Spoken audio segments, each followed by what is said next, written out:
Hey everybody, what is going on? This is Daryl, and today we're back with Disc Golf Chat. And we have now I gotta be sure I point the right. Yeah, I think I'm pointing the right direction.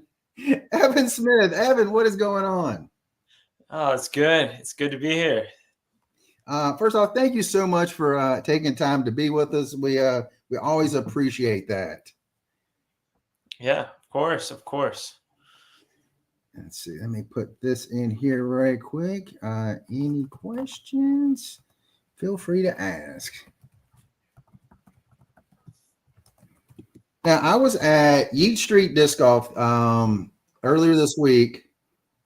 Yeah, I couldn't remember if it was this week or last week. It was earlier this week, and they had your card there, and I've been meaning to message you and to be on the show, and it's like, you know what?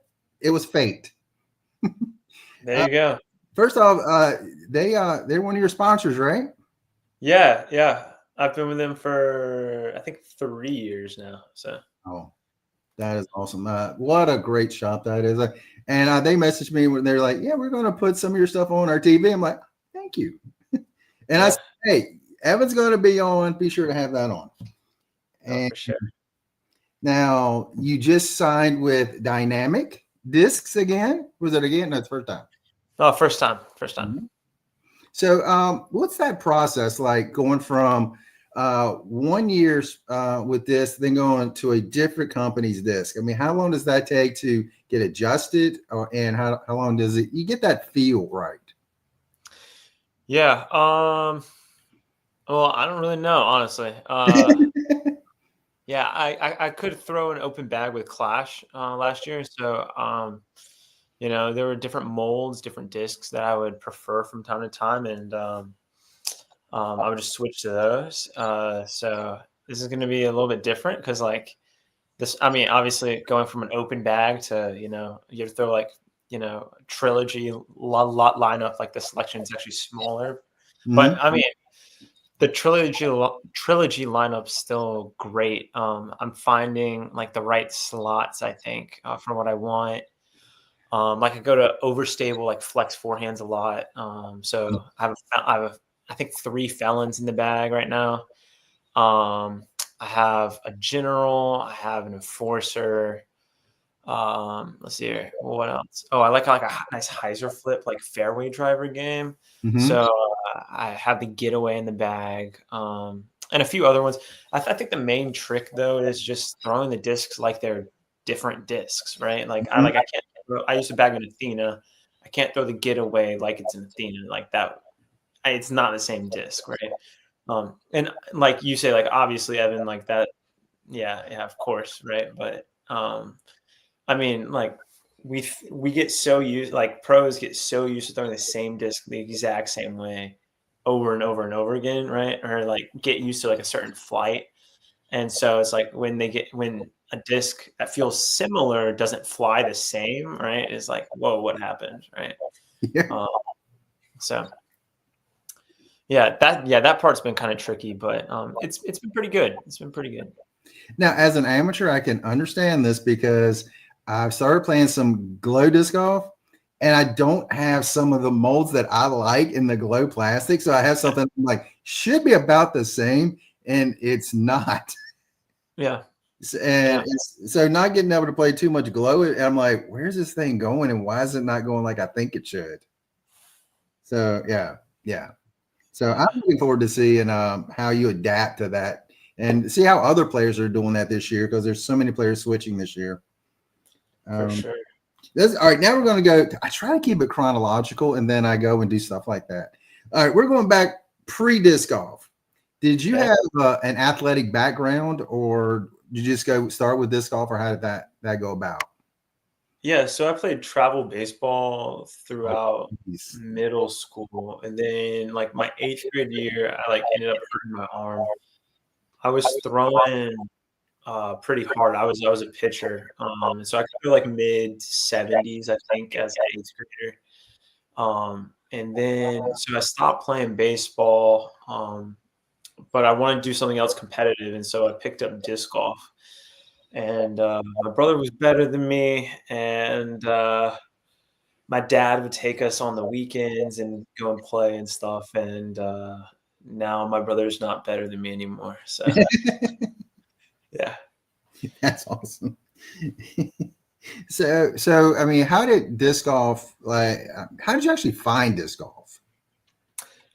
Yeah, there's a park about 5 minutes from my parents' house, Cedar Hills, and I mean that course has been in the ground for like 30 years or something like that, 30 or 40 years, and so um, yeah, I mean I've always known how to throw a frisbee, and so my dad thought it would be fun to go and throw in the woods, I guess. I loved hiking growing up, and so like what's better than throwing frisbees and hiking at the same time? And like, not very much, right? And so my dad would take us and go and play. I don't know, like once a month or like once every 3 months. Like, I mean, not very much.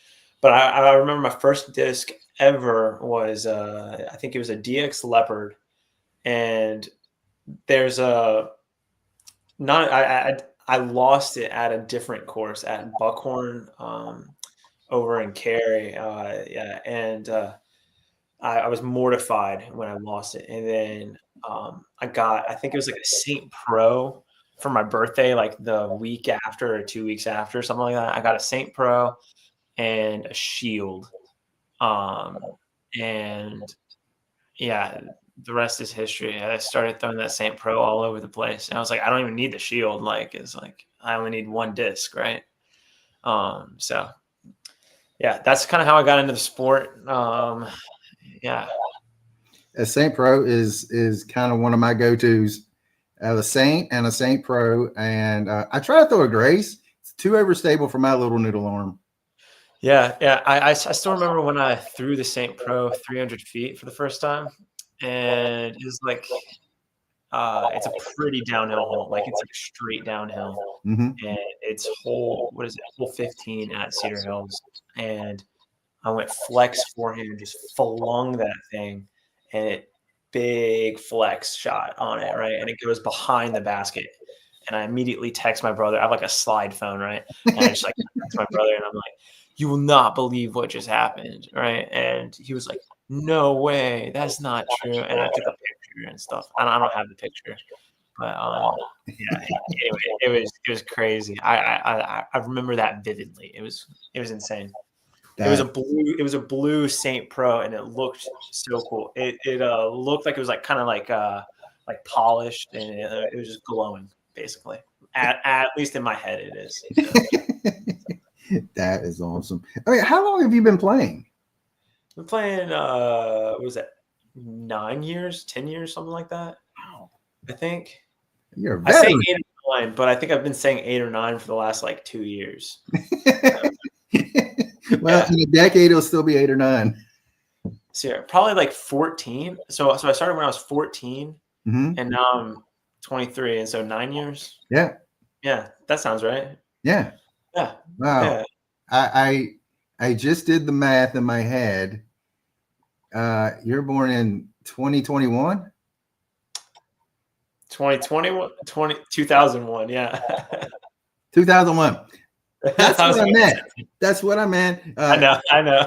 Ignore my math. Yeah, no, because I was thinking about that, and I was just like, I remember when I was 14 and thinking to myself, the year 2000 is a long ways from here, because that would have been 86 for me. So yeah, I'm old.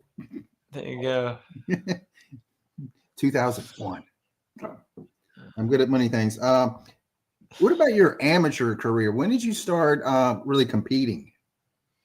Yeah. So my first tournament ever was my family took a trip down to the beach in North Carolina, and I was 16, 15, 16 at the time, something like that. Like, I'd been playing for like, I don't know, I probably started earlier than 14, but like that was probably like the first time that I actually started playing, right? Like once a month, right? And then I really picked it up 15. When I was 16, I started playing some tournaments, and I went down the beach with my bro. It was my brother's birthday weekend, and I was like, "Can I play this tournament down here?" And they were like, "I guess," right? And I played the tournament, and I think I was second in intermediate. And I mean, it was just this like, not even a C tier. It wasn't even like an affiliated tournament or anything. It was on Disc Golf United, which is not even disc golf scene, right? Like, so Mhm. like that's yeah. Anyway, so um yeah, I remember it's just like a pitching putt around like this brewery, and I get second again, it's 15, 16. I get second, and I just get this keg of like beer, right? And my mom's just like, what did I just sign my child up for? Like I don't even what's happening, right? And I actually still have it in my room at her house. Yeah, it's it's crazy. Did you ever compete in any of the junior tournaments or junior world, junior AMs, or anything like that? Yeah, yeah. So I competed in one junior worlds. I think when my last year. So like, I think the year you turn 18, you can still compete. Or Mhm. Yep. yeah, yeah. So I was 17 at the time. I hadn't turned 18 yet, but went down and competed in Emporia. And that was the year that Zach Arlinghouse just took everybody's lunch money, basically. And I think, let's see here, who else was in that field? Zach Arlinghouse, Kevin Kiefer, Elijah Bickle. Um, what was it? Who is it? Isaiah Escovel. There were a bunch of like just like really good players there. And I remember it's like what, like 7 rounds or six or seven. I think it was 7 rounds. The first like 2 rounds, I just play so bad. And then I like shoot 1,000 rated, like 980,000 again. And then like the last round I shoot like 980 again or something like that. And I jump up from like 60th to like, I think I finished in 6th or 7th or something like that. And it was a great experience. But I just remember being so bummed I didn't make the final 9. I wanted to play Emporia Country Club again, which also took my lunch at the time because I couldn't throw. I mean, I couldn't throw like 2 feet in front of me. It was bad. It was bad. That was when I was like 17 too. I mean, I feel like I've grown a lot since then, but like, Hmm.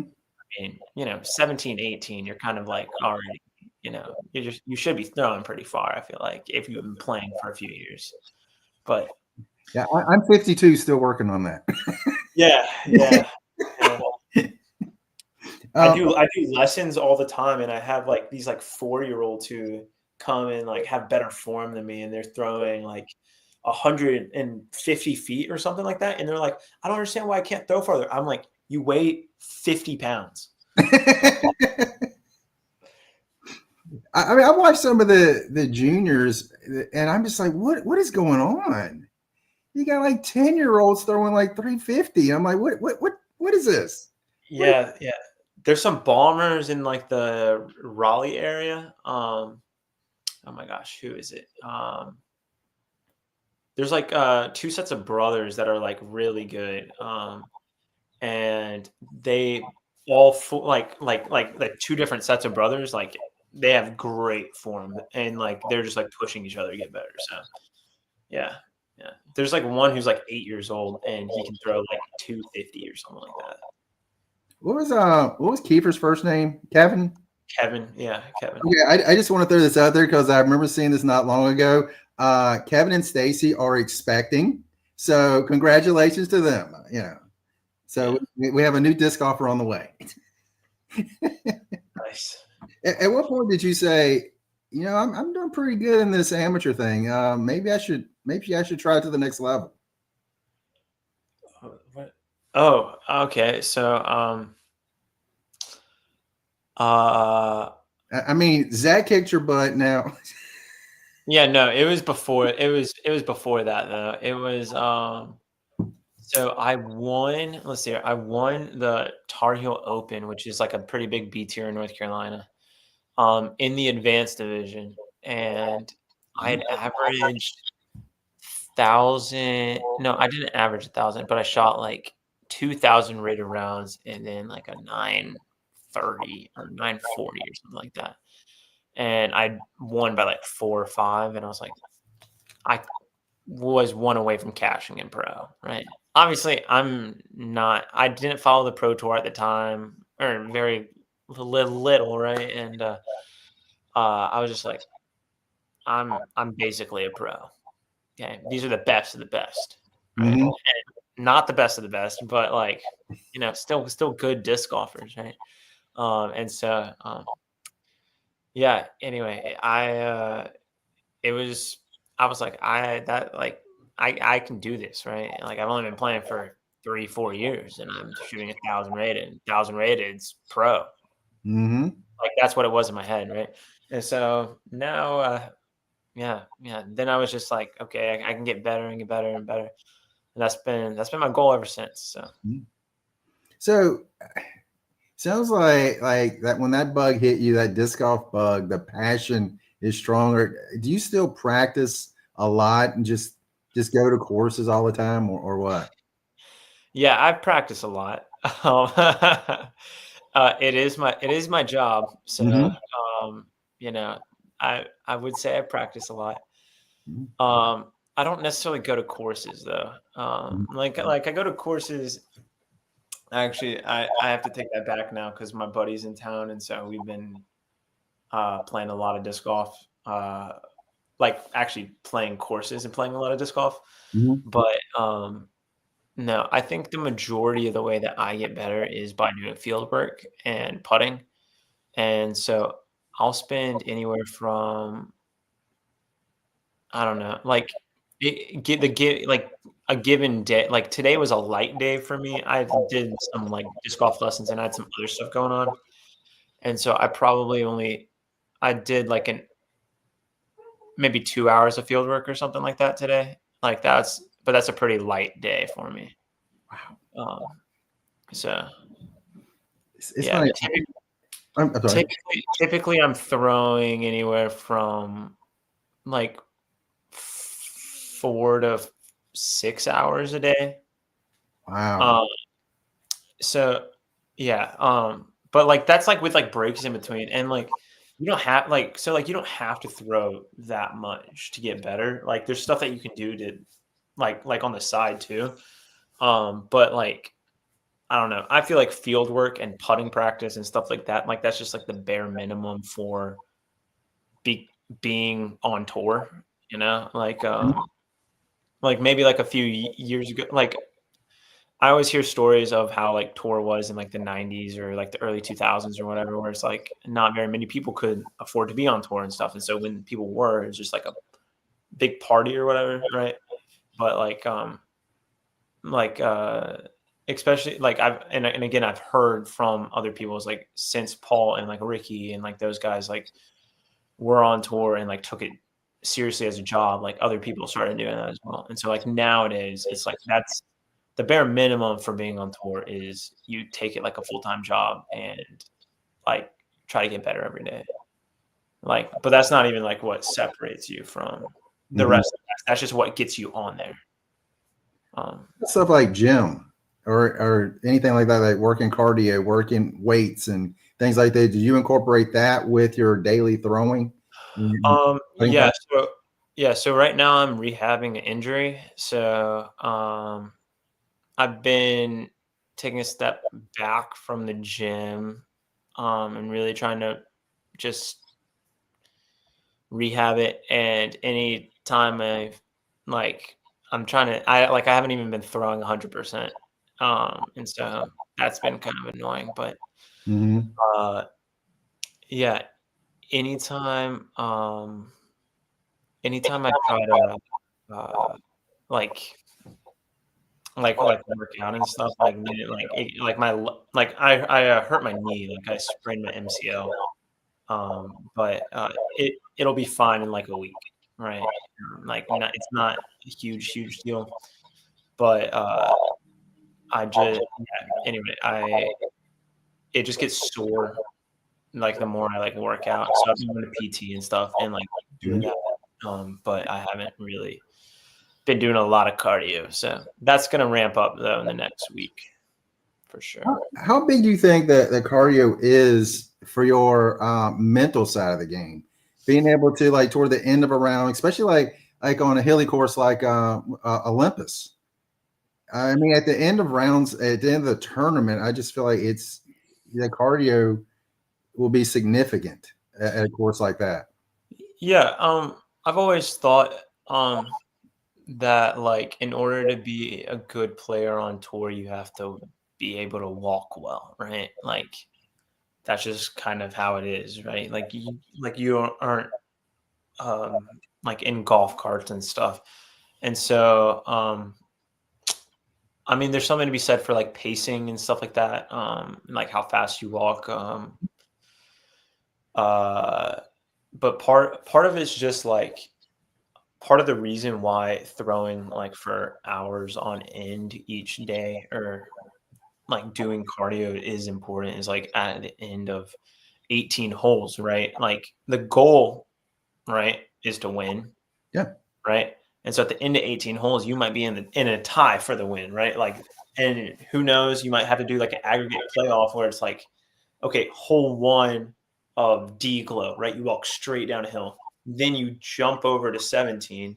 Okay, you're walking up the hill, down the hill, up the hill to the pin of 17, and then play 18, which is straight up a hill again, right? And so you're telling me like I know guys on tour who would struggle with that after just walking 18 miles Yeah. at Glow, right? And so that's not I'm not trying to throw shade or anything, but like also like that's a very like real possibility. And so it's like you have to prepare like worst case scenario, I guess, right? Mm-hmm. And so when the worst case scenario actually happens, then like you'll be prepared for it. Yeah, as I was talking to Jennifer Allen and her and Sarah Hokum, I think they had like an 8-hole playoff or something like that. And she was like, by the end, I was just so hungry. I was exhausted. I was like, I just want this to end. Yeah. So I think of who is it? Ken Climo and Barry Schultz's playoff at USDGC, where they just played 1, 17, 18, like how many, like 12, Oh, like they played like 12 playoff holes or something like that. Like that's basically another round, right? yeah. And that's arguably 3 of the hardest holes, like in disc golf for a US title, right? And so like I don't know, like obviously it's not as much walking as like the D'Lo scenario would be, Right. but I mean, Or toboggan. yeah, I mean like it's more. I would say it's not even just about cardio, but it's more about like mental capacity to it. Mm-hmm. So it's like, are you going to be focused for 18 holes plus some, or are you gonna be focused for 15 or 16 and then or like, are you gonna be focused for 3 rounds, or are you gonna be focused for 4 or 5, right? It's always better to prepare for longer than shorter.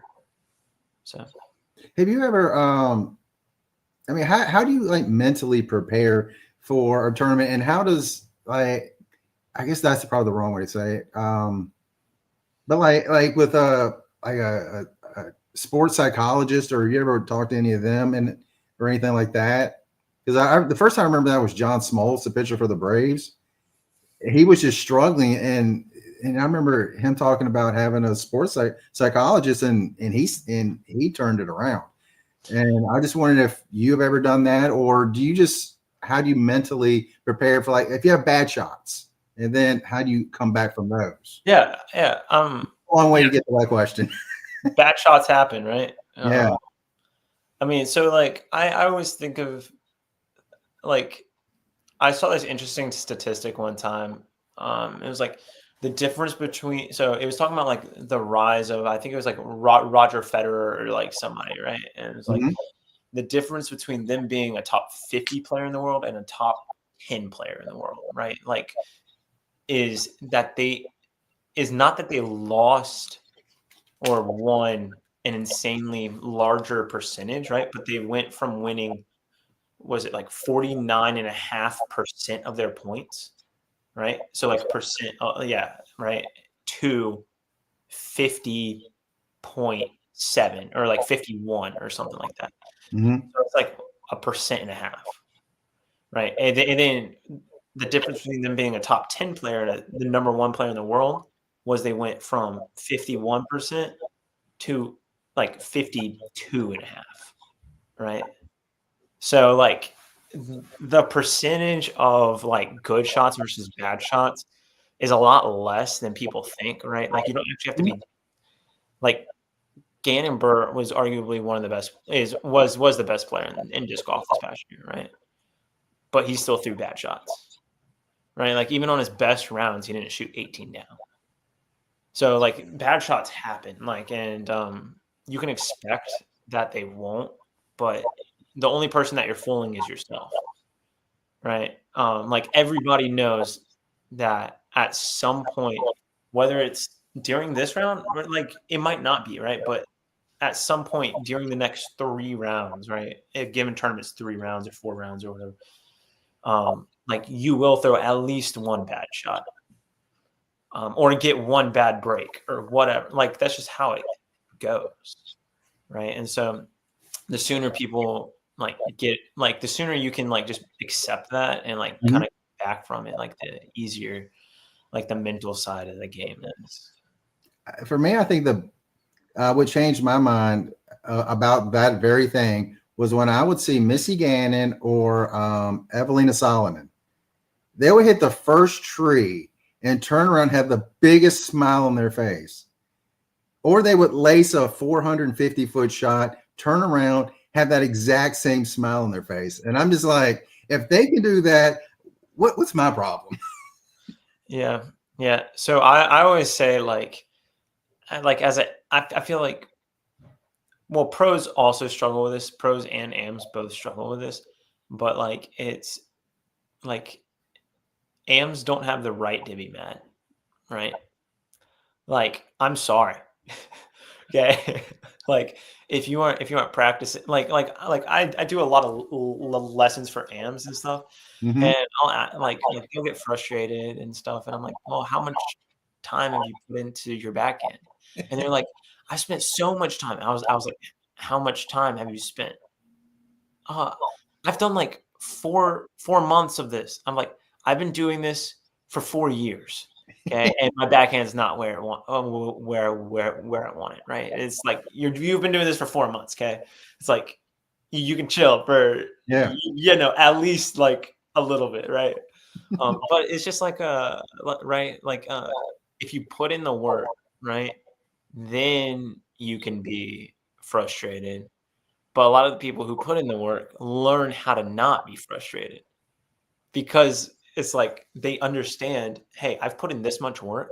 And if I put in this much work, I thought at some point I was going to be perfect, right? But it's like, Mhm. and then I'm not, right? Yeah. So, It's like one of my best friends. I'm like, he's like, I buried this hole last time. I'm like, I hate to tell you this, brother. You're not a machine. You're not going to yeah, do the same shot every single time. for sure. For That sure. doesn't help. No, not at all. Not at all. Yeah. Um, at what point when you got on the tour did you feel like you're accepted as part of the tour by the other players? That's a good question. He's Uh, like, well, hold on, I'll let you know. yeah, I gotta be honest, I don't really know. Um, yeah, I had a weird touring experience. So the first time I went out for a tour, I toured around with my buddy Matt Thompson in what was that, 2022? 2022, yeah. And Oh, it went pretty well. I ended up getting third at Des Moines, and that was the last tournament that I played on tour before I had to go back to college. And so I was like, that like I feel like, I'm a tour guy, right? And then I went back to college and played USDGC that a little later that year did not finish well. Let's not talk about that. Anyway, moving on. Yeah, let's see, 2023. 3, I went out. I got third at my first pro tour at DDO, actually, which is kind of funny. Parker ended up winning that. And yeah, then I had like, yep, there you go. Yeah, had hot, like super high expectations, and then they all came crashing down at Des Moines, which I had just gotten third at last year, right? And did not get third the following year. I ended up shooting like, I think it was like even the first round, and everybody shot like 14 down. The second round got canceled because of like something, lightning or something, right? And Was that then the hurricane that was supposed to come through? not a hurricane. It was like there was one that might have been in Emporia one year. it was like hail and some like lightning and stuff. Anyway, so the second round got canceled. Third round we play in like 40-mile-an-hour winds, probably. Oh, okay. And I'm like, okay, no expectations going in this round, right? Like I can't expect to shoot like a 10 down, right? That'd be nice, but can't expect it. I shoot like a 7, and that's the hot round. It's like a 1050, 1060 round or something like that. 40-mile-an-hour winds, which is 7 strokes or 8 strokes, I think, better than my previous round, and I end up jumping up like 60 spots. But I guess all that to say is like I don't really know like when. I don't even know if I like still like fit in on tour or whatever, but I mean, it is what it is, right? Like I feel like there's a lot of clicks on tour too, and so I don't know. Like I mean, most people on tour are nice, and the more you play with people, the less standoffish they become. And then there's some guys who will come up and talk to you no matter what, right? And that gets annoying. No, I'm kidding. But no, it's good. It's good.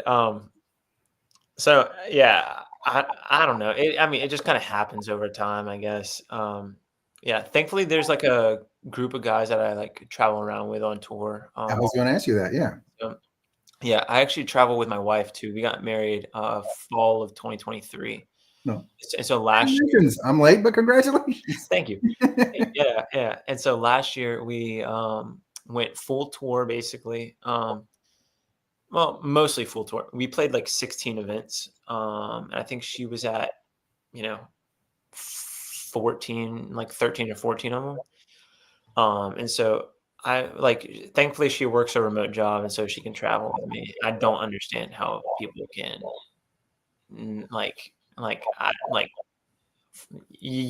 it's like the season's 8 months, which can I just sidetrack for a second? Why is our season 8 months long? Okay. That's absolutely ridiculous. Okay? Every other sports season is like 5 months or 6 months. Let's condense this thing. Okay. All right, sorry. I'll step off my soapbox. But anyway, so yeah, she travels around to events with me, and yeah, it was great last year. We split Airbnbs with some other guys on tour. I'm part of Eagles Wings Disc Golf, which is a church group who. We have chapel services every week. We do like devotions every week as well. But it's just a really good community. And it's just like a place where we can point each other to like what actually matters, which is our relationship with Jesus Christ.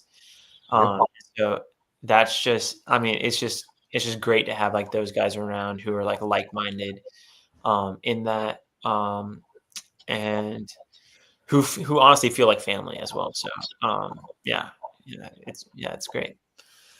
Gosh, I feel like I've heard that from someone, and I feel like it was Ellie Ezra. Yeah. So Ellie's a part of Eagles Wings as well. So is let's see here. So are like a lot of people actually. Mhm. So are like Isaac, and Ezra. Um, let's see here: Sullivan Tipton, So, Silas Schultz, Ty Love, Cora Dolan. Like a lot of the younger kind of guys are. But it's just like I mean, it's just like a open kind of like I mean, kind of church group, but like also like I mean, we're there to write like I mean, like the Bible talks about uh like empathizing with each other and like uh crying with each other and laughing with each other. And so we're there to pick each other up like when we're feeling bad, right? And again, to point each other back to what actually matters, right? Which is also part of like we were talking about mental game stuff, right? And mhm. like being able to let stuff go, right?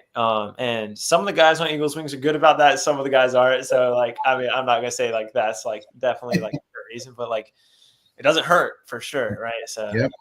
yeah, yeah, I would say, as a fellow Christian, I love to hear when, because I've said this about like golf, disc golf, NASCAR. It's like it's a traveling circus, oh, and you 100%. get caught up in stuff and kind of lose some of your values.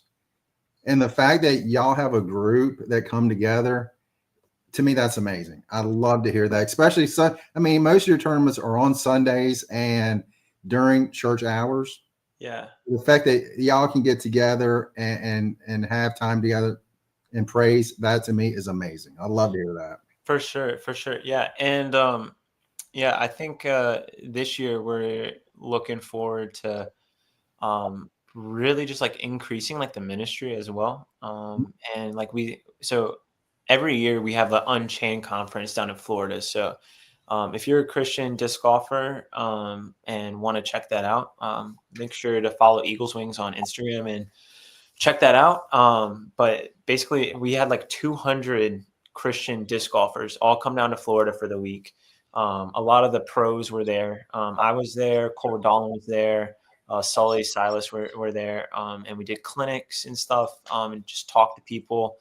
And it was just a great time of like community and building. And I got to talk with Dustin Leatherman, who's basically the Eagles Wings lead kind of guy. And we have some like really good ideas for the ministry on tour specifically. And so I'm super excited to like be a part of that in like whatever way he wants me to be, I guess. And so I'm just super grateful for I mean just I'm yeah. I mean we just talked so much about how I mean even if you're not like a Christian or whatever, disc golf is a place built for community, right? Yep. It's like you enjoy going walking in the woods, right? Enjoying nature, talking with other people, right? And so like we like talked a lot about like just getting back to like the roots of what it looks like to have community and stuff. And so I'm just super excited for like not even the disc golf side of tour this year, but also that side of tour, which is a little bit more personal side of tour for me. So Mhm. yeah, I'm just so excited for it. So, like for me, I just play like our little weekly local leagues, and just that time being around. Most of the time, it's people I don't know, and Yeah. over 18 holes playing, you get to know people, and it to me, that's awesome. For the longest time, I mean, during the COVID and everything, all we knew was just like texting someone. We did Yeah. it, and it's funny. I still see people the other day at a restaurant. They were texting each other, and they were literally side by side. I'm like, I thought people had stopped doing that by now. That's crazy. That's crazy. Yeah. or the old texting at the mall and running into a pole. Seen it happen. There you go. What was it like? Because you said you really kind of got going in 2022. Back it up a year, 2021 at the Battle of Bedford. Yeah. So, I mean, what was that like there? Because I love that course at New London. Unfortunately, it's being redone, and the last day is May 17th or March 17th. March 17th is the last day before they close it down to get that rearranging going. So what'd you think of that course? Playing with Paul, playing with those guys. Gavin was playing with you because I was literally just watching it. Yeah. Yeah. Luke Sampson was also on that card as well. So Yes. what's that like? Yeah, it was crazy. Let's see. That would have been my second time, I think, playing with Paul. Mhm. I played Huck Central. I had played Huck Central that spring, and he had come down with Chris. I think him and Chris Dickerson were like staying together or whatever. Mhm. But he had come down with Chris Dickerson, played that. But it was good. It was kind of a surreal experience. Paul might be like the luckiest player ever. It's so annoying. If you watch coverage, okay, it doesn't even do it justice because there's supposed to be OB down the right side. Hole one hits a tree, it just drops straight down. I'm like, that's no chance, right? His putt hits another tree, goes straight in the bucket. I'm like, are you kidding me? That's the stupidest thing I've ever seen in my life. Hole two, he just yanks his drive right. Perfect kick to the middle of the fairway. I'm like, what? Doesn't make any sense. Okay. Let's see here. I think it was like hole 4 or something. He hits another tree, and again, just perfect. And I'm like, what's the guy got to do to get a stroke, right? It's like I started out like 3 through 4 or something like that round, and I lost a stroke. It's like it's the most annoying thing ever. But anyway, I guess I don't I remember he did make the course. Yeah, I guess. Something about like world champ love or I keep hearing about that. I've got 0 world championships. So. yeah, yeah, yeah. I always tell people future world champ love, so. Well, I can say this. I had Juliana Korver on the podcast. That's 5 world championships. Isaac Robinson, that's 2 more. And Paige Shue. So I'm an 8-time world champion now. I demand get tree kicks. I don't know if it's like transferable or not, but Don't you ruin this for me. yeah. Okay. All right. Sure. You can have that, right? Yeah, but New London's great. It's probably my second favorite course that I've played. Yeah, second favorite course that I've played. Oh, behind what? Northwood. I've never been there, so I don't know that one. It's great. Northwood Black. Yeah. It's a ledgestone wooded track. Mm-hmm. It's great. So which player did you look up to players before you got going on tour? Yeah, 100%. I have a selfie with Paul, actually, where it's actually me and my dad, and Paul's just throwing on the tee, and I took the selfie. It's actually hilarious. But yeah, that was at 2021 USDGC maybe, or 2019. 2019 USDGC, because that would have been I think that was my first year in college, and my dad and I went down like my freshman year. Yeah, that sounds right. So anyway, that was when Paul got hurt too, and he finished like 60th. And so I saw him in the morning and then saw the lead card or whatever. We ended up leaving early because my dad wanted to get back home after dropping me off. So, but yeah, now I get to play at USDGC every once in a while. So that's kind of nice. It's kind of a full circle moment. Yeah. That was my first tournament that I went to as a spectator. And that was also the first tournament that I played as a pro player.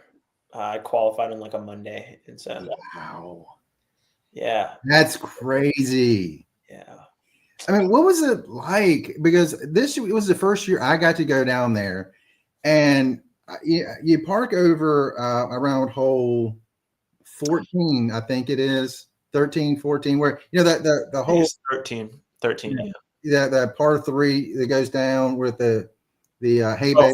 14, yeah. Yeah, so the parking lot's right there. So I get out of the car and I'm walking and I'm like, oh my gosh, I know that hole.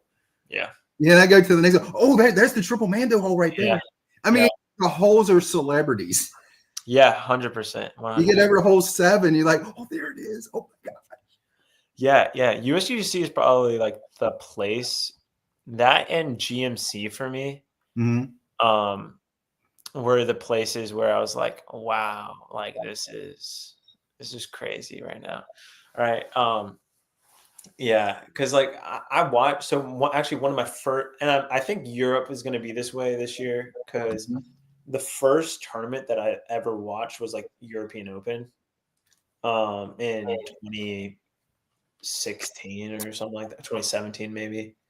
Yeah, 2017 I think. And so um I remember watching that track and just being like, wow, this is amazing. Right. And so anyway, it's I think that's going to be a very surreal moment for me. WR Jackson was actually that way too. I take that back. The first tournament that I actually like ever watched like consistently was like 2017 Worlds at WR Jackson. It was at WR Jackson and the like army base down there. I forget what base it is, but I remember Ricky won that, and he was throwing harp, which I now throw actually. Hilarious. And I was just like, ah, man, I was such a big Paul fan.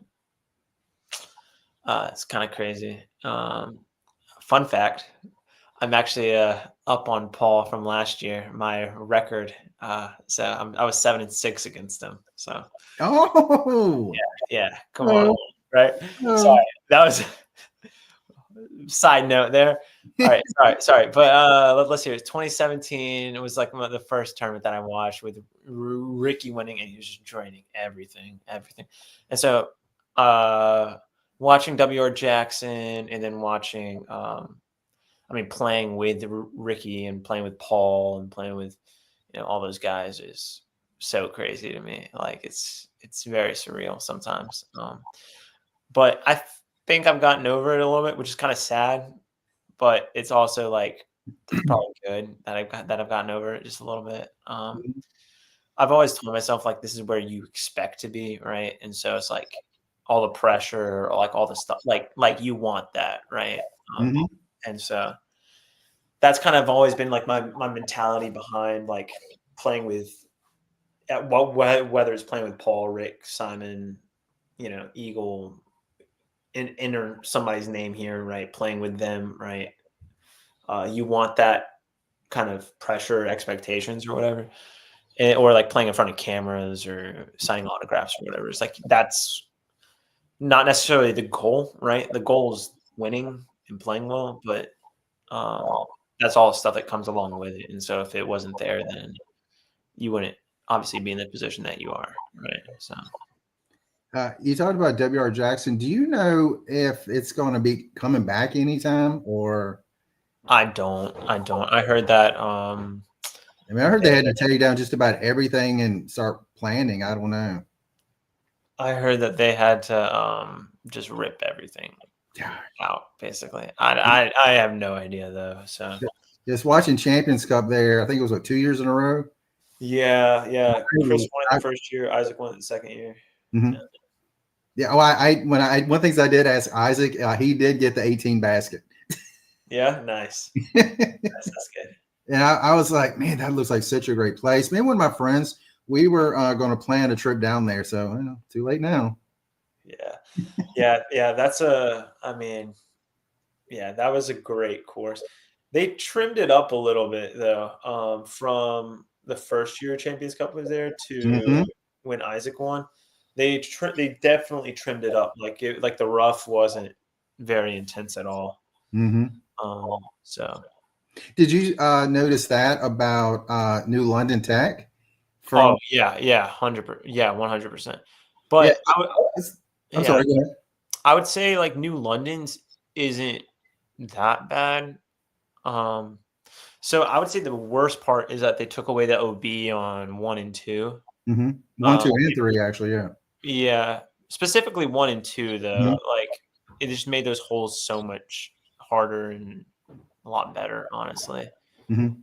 Um, so yeah, I don't know. Like I don't know why you add OB on 18 and take it away on 1, 2, and 3. Mhm. And that just, I mean, it doesn't make any sense to me. I think, yeah, yeah.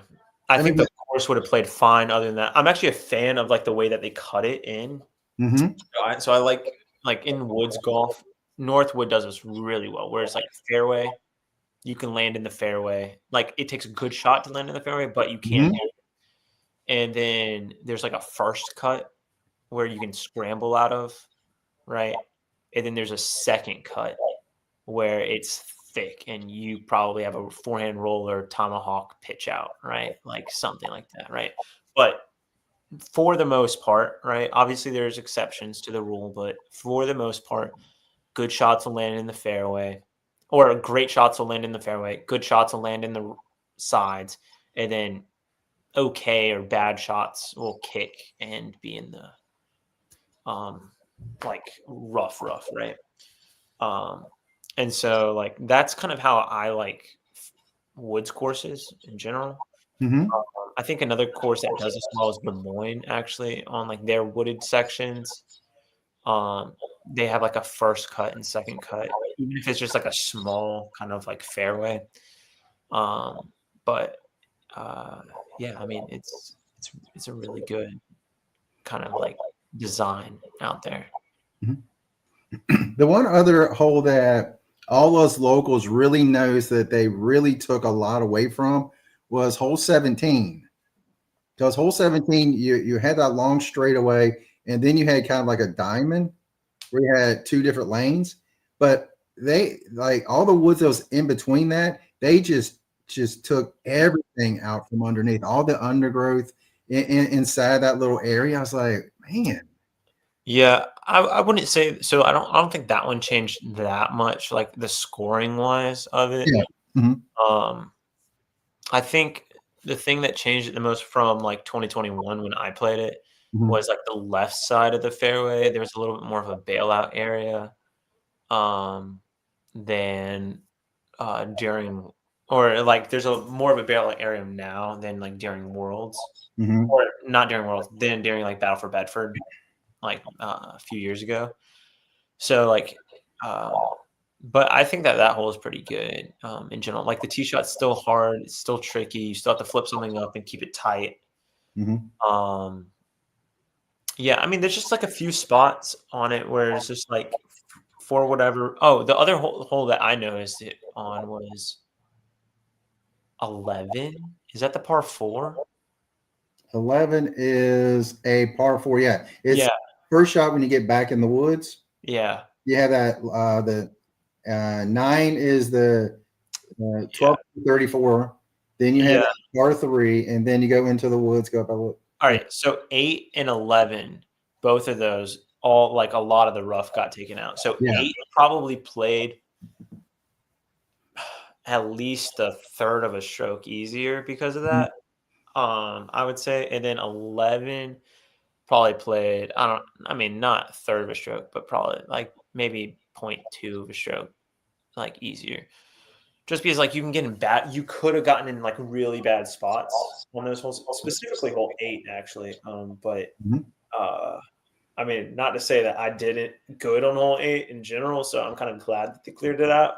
But I played the front nine so bad out there, and that was so weird because I played the front nine so well in my practice round and turned it on the back, but I just couldn't get anything going on the front. So Yeah. If they keep hole 11, do you know, like down there toward the basket where they had basically a little road aisle to get into the basket?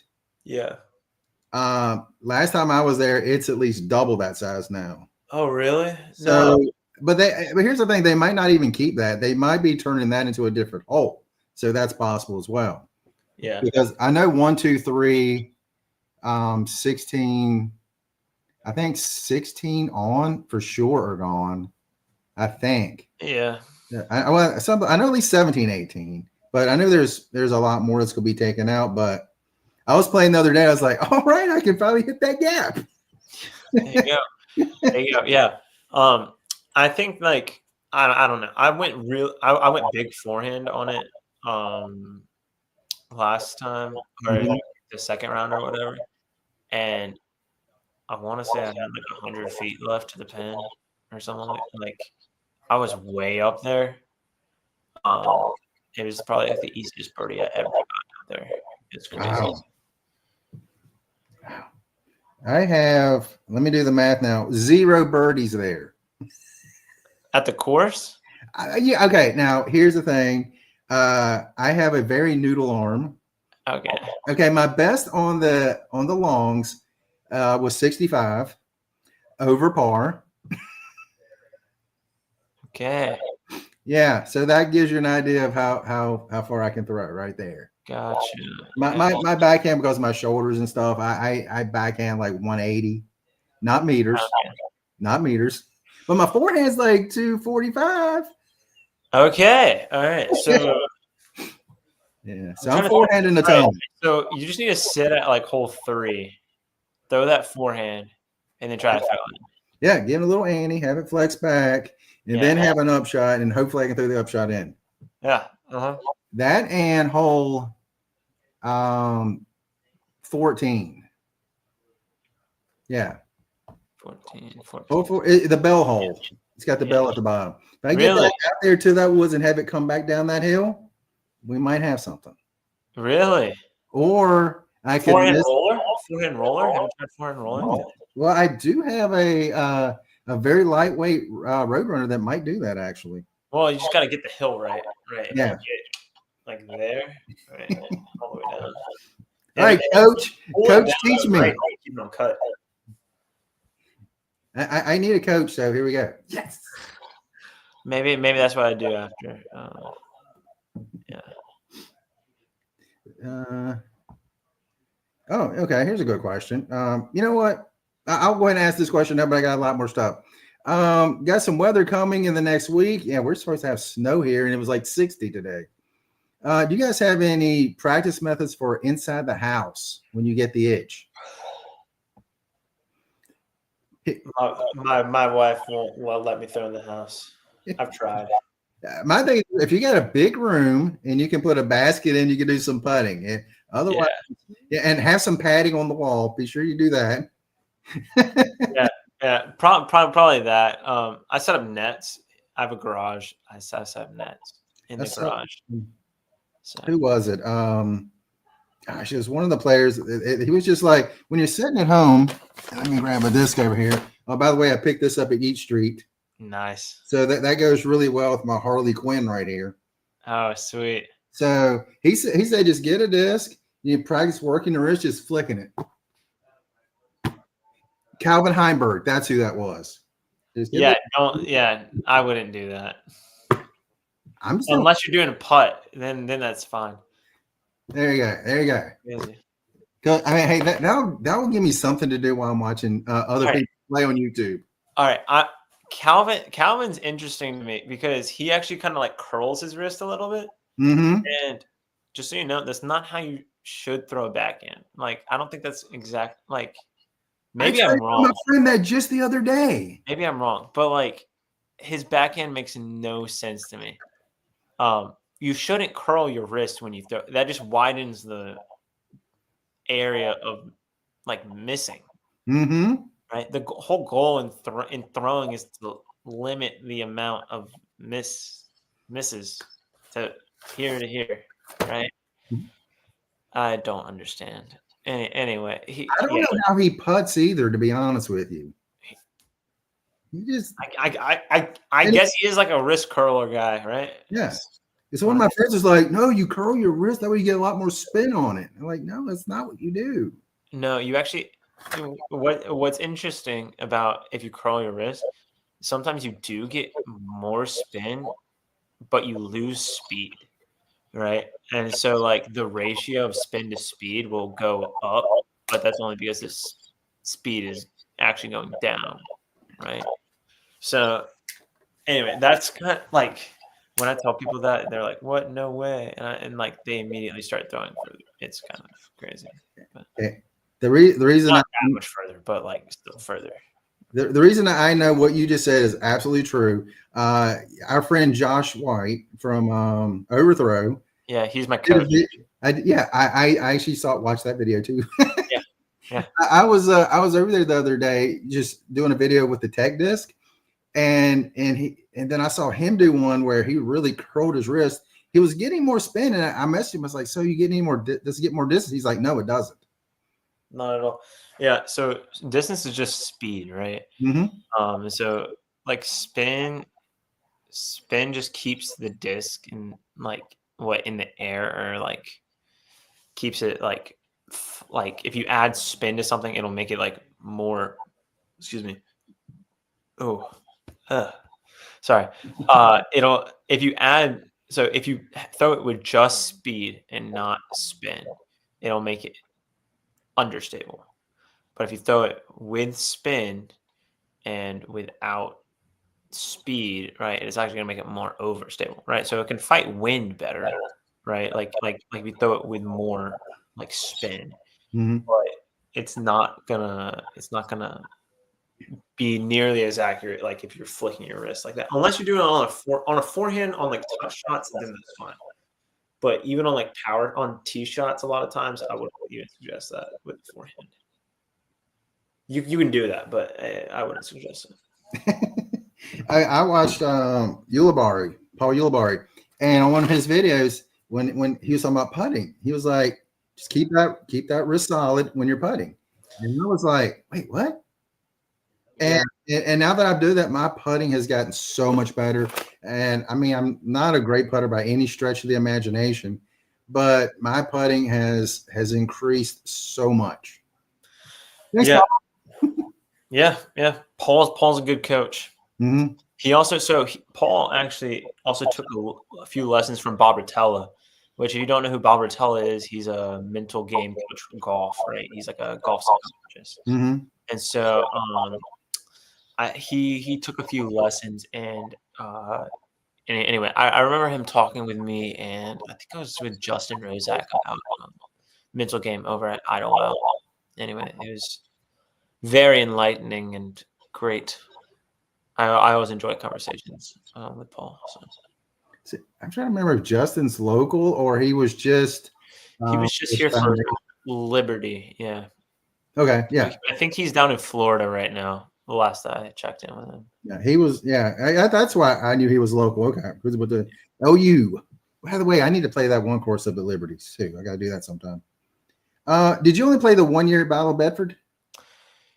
Yeah. Mm-hmm. Okay, 2024 Worlds. What did you think of Ivy? I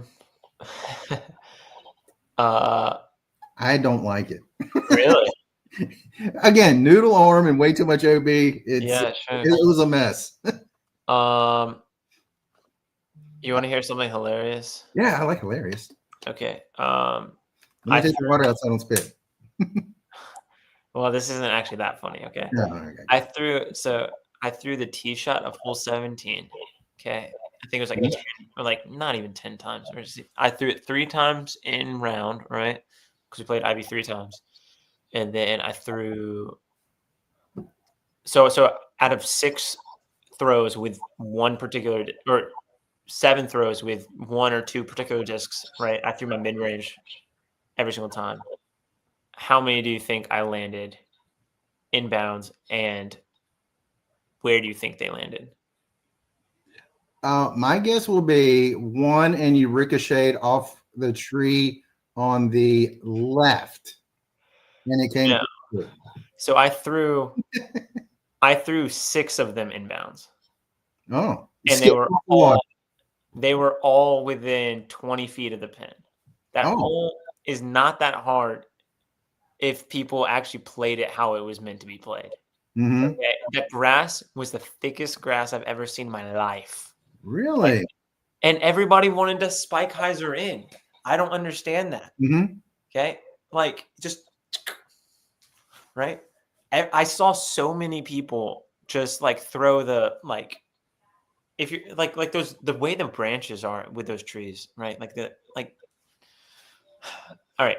If we play Ivy this next year, right? Mhm. Um and we play that hole, people will figure it out, right? Like that's just how it is Yeah. on tour, right? Like it takes like a year for people to figure out holes, for whatever reason. And uh, there's the greens at Ivy, okay, were actually really good in my opinion. They caused you to think. I didn't see a ton of bad shots or a ton of good shots roll. I saw a ton of iffy shots roll, Hmm. right? I didn't see a ton of bad shots roll. If you putt straight uphill, okay, you're gonna get a spit out. That's kind of how it goes, right? But you can also lay it up. So like I don't know. I'm probably gonna get a lot of flack for saying that, but anyway, I like I didn't think Ivy was that bad. Like I thought it rewarded good shots and it punished bad shots. And Hmm. I thought that the the putts that I saw spit out were too hard, right? Putts spit out if you putt hard Yep. or if you putt at a weird angle. Though some of the greens are kind of at a weird angle. So I mean, hole 14 was at a really weird angle. yeah, I would have lowered. So if that would probably be the one pin that I would change. I'm not sure if I would lower it or just build like more of a platform to like lay up. Honestly, if you just took the rocks out of the hill, right? All those like tiny, tiny rocks, right? Hmm. It would be a fine hole, right? Yeah, But I played around on it, and um, walking up that with all those rocks, I'm like, somebody's gonna roll an ankle on this. Thankfully, I don't think anybody did. But I was like, but someone I did hear say later on, there was a landing area just above the hole. That's what somebody said, and I was like, oh, okay. So if they just yeah, go, there is. you had a little landing area, had grass there, Yeah. and So if you had looked at the hole, right? So let's see. There was so the pin. So imagine the pin's up on the hill here, right?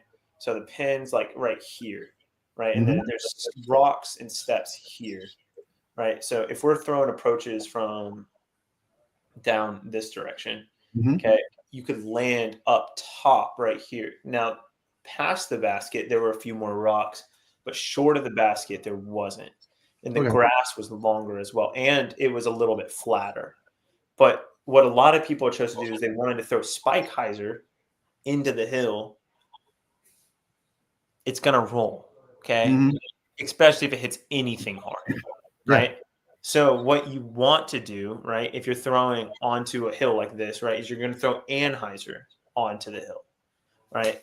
Or throw a forehand that sits, right? Throw a forehand kind of like glide hyzer that sits, but you have to land the hyzer but higher up the hill because the forehand's gonna push down. Yeah. So like I don't know, people don't understand how discs react on the ground.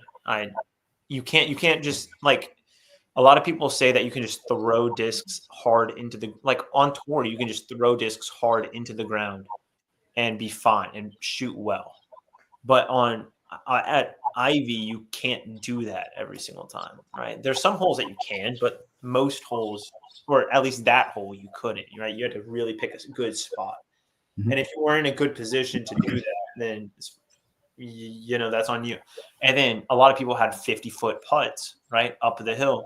If you airball that again, there's rocks right behind where you're about to hit. If you airball, it could roll all the way down. That happens, right? So Yeah. That's the only hole I really heard much about. And then the amount of manufactured OB. That's the only two things I really heard about that. I But mean on a that's wide open course, you got to put that in there. yeah. I mean, what like there were probably like two holes that I would change Hmm. at Ivy, maybe three, but I wouldn't really. I mean, I thought it was still a good course. Like, I mean, Mhm. none. What was it like? It was like hole.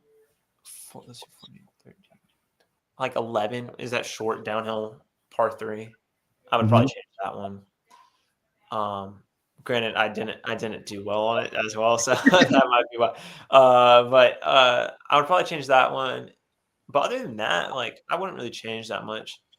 Um, I don't know. Some of the holes were some of the holes weren't my favorite, but some of them were good too. So Mhm.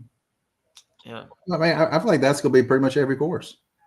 You know, yeah, it has some holes that you just love, and some you just like, oh my goodness. yeah. Well, that's also part of like the mental game, right? Is like the course beats you up so much, right? Like, I mean, you get rollaways sometimes for no reason. Like I mean, you do, right? Like, I mean, there's places on that green where like you hit and you think you hit flat and then it hits a rock and you're like way down the hill, right? And it's the most annoying thing ever. But like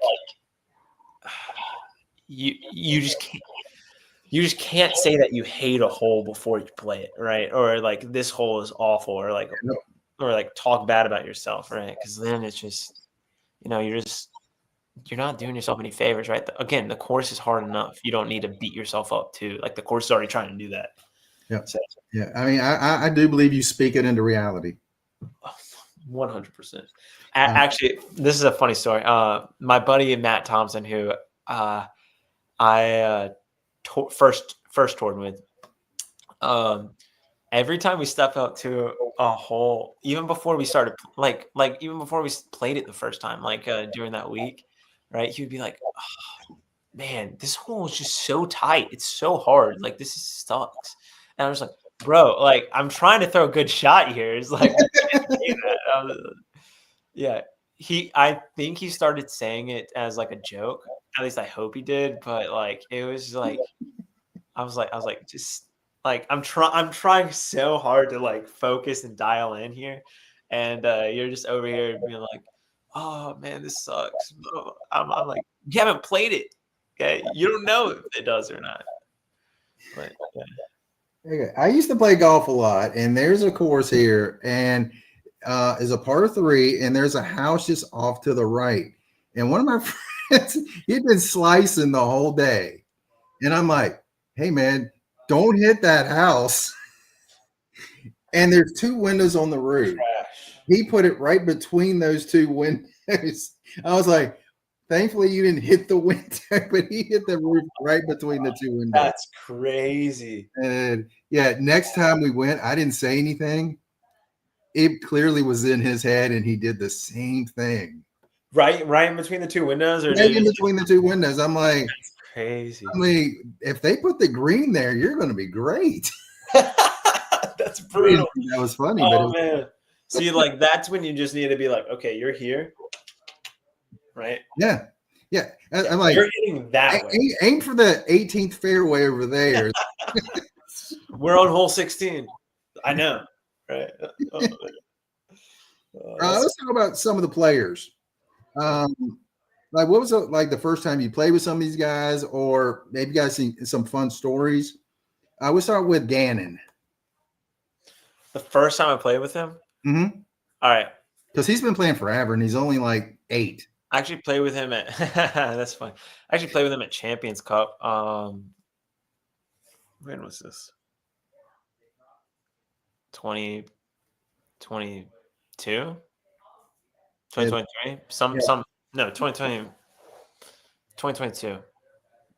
See, 23 was the last time I played at WR Jackson. 2022 was It might have been 23. I can't tell. Mhm. Anyway, so whatever. Sorry. I was still thinking about the year. Yeah, good. I don't know. I thought he was good. He was like what 16 at the time or 15 or something. He was taller than I was. I was 20, and so yeah, he's I don't know. still growing, I think. Probably. Good for him. Okay, good for him. Dude, I love watching him play, and watching some of those guys' videos, they crack me up for no reason whatsoever. I mean, Yeah. I'm like, why is this making me laugh so much? Alden's great. Yeah. That's somebody I'm trying to get on the podcast too. Yeah. So Yeah. we're working on it. There you go. Yeah. Let's see. James Conrad. don't know if you didn't play with him yet. He's just a super chill guy. I don't know. Yeah, James is super nice. Yeah. Yeah, that's really all I got, honestly. I don't know. He like bounces when he walks though. Yeah, I that's say all I this, got. it's going to sound bad, but it's not meant to be because I'm a Star Wars guy. He reminds me of Jar Jar Binks when he walks.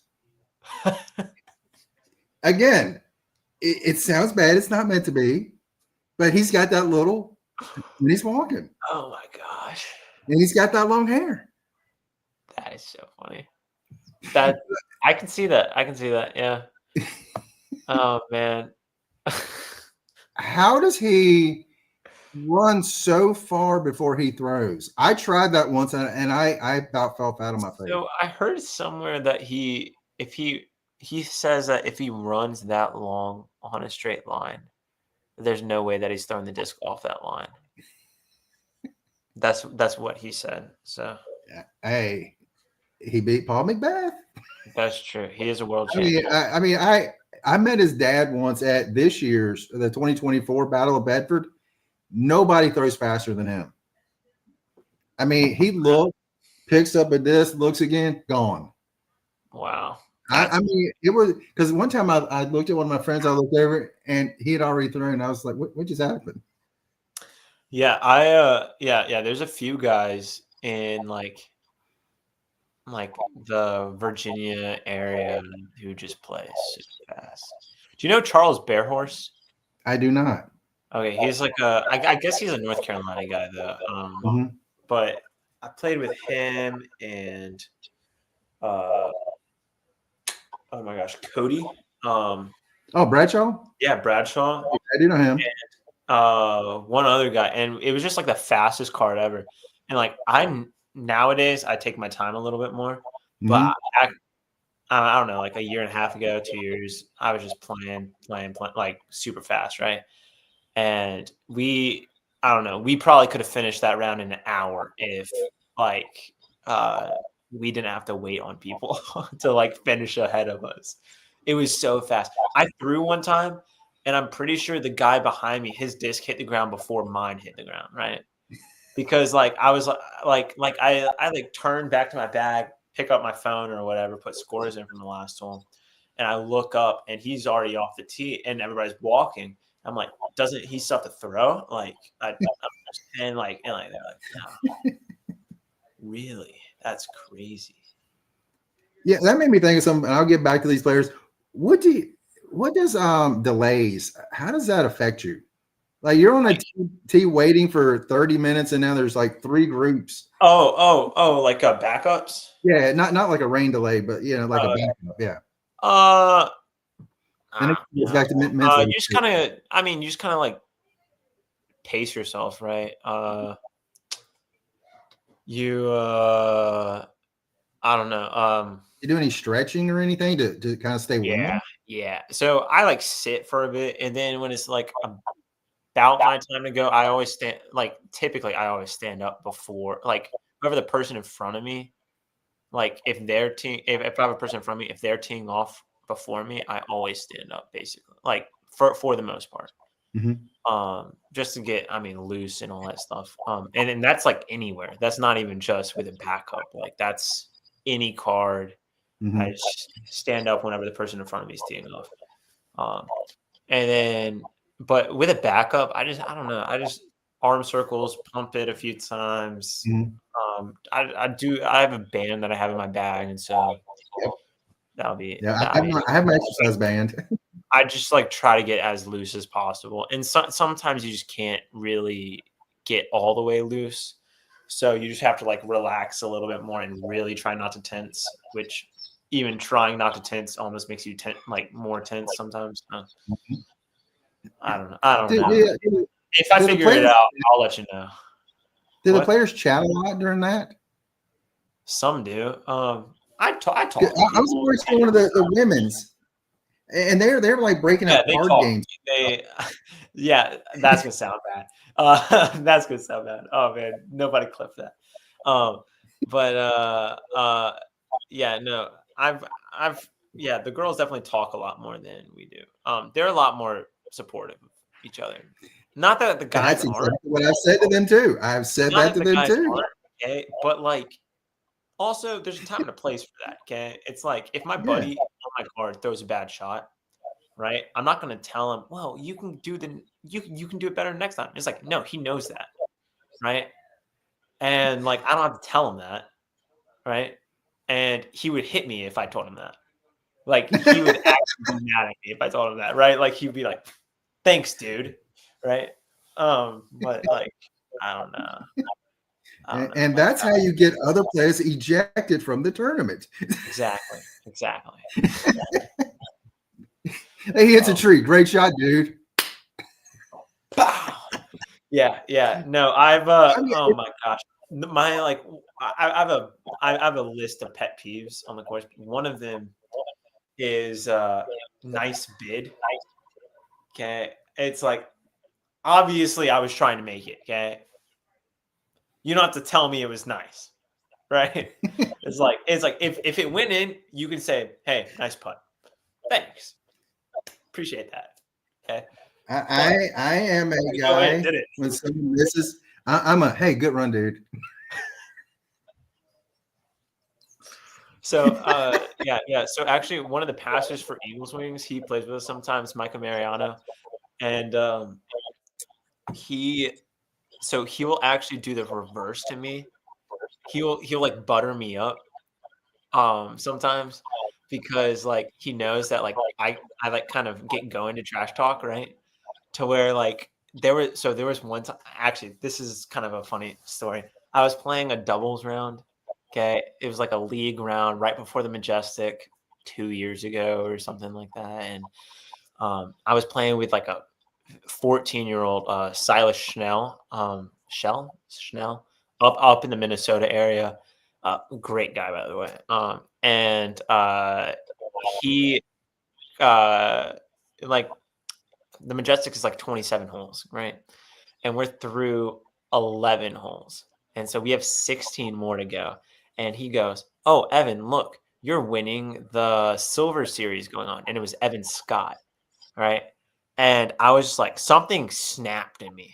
Okay. Something just went, okay. And what we went 16 for the next 16. Okay. We finished like we were like maybe like 2 or 3 down at that point. Okay. We were just playing awful. Right. I had let's see, I had 14 birdies and an eagle to finish. Okay. And one Goodness. par. Okay. Like me and my buddy. And my buddy didn't really do that much. Okay. Okay. Like something just went right. And it's like this like 14, 15-year-old who doesn't really know like any like better, but like it just kind of fired me up, right? I think we got like second or third, but like we were pretty far out of it, like by the time like that happened, but it was crazy. That's like what a yeah, anyway. It man. Yeah. Well, That I'm glad I never accidentally put Evan Scott on anything. it's all good. It's all good. Yeah, I feel like I've gotten I a lot. put it on the file, but put the wrong name on the actual. It's okay. It's okay. Yeah, no. I'm I didn't take it personally like at him. I just used it to Yeah, like focus, it's just funny. Yeah. I mean, I can just see now at tournaments now, like, go Evan Scott. Like, that's not him. Yeah. So I think I told this story on the upshot as well, but the first tournament I led Des Moines 2022 and I finished third, right? Mhm. And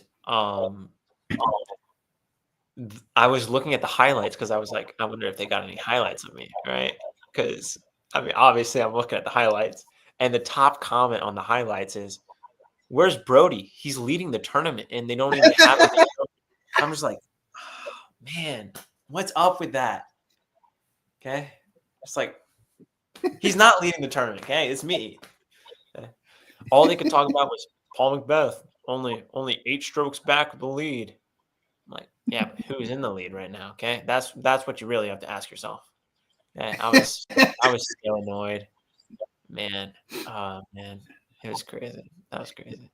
Yeah, one of my friends, he really likes Brody, and every term I'm like, "Hey, look, Smith is ahead." Oh, wait, no, not that one. Nice, nice. He's Yeah, just so mad. So just keep doing that. yeah. You're That's getting the wins. goal. I've already told the world it's happening.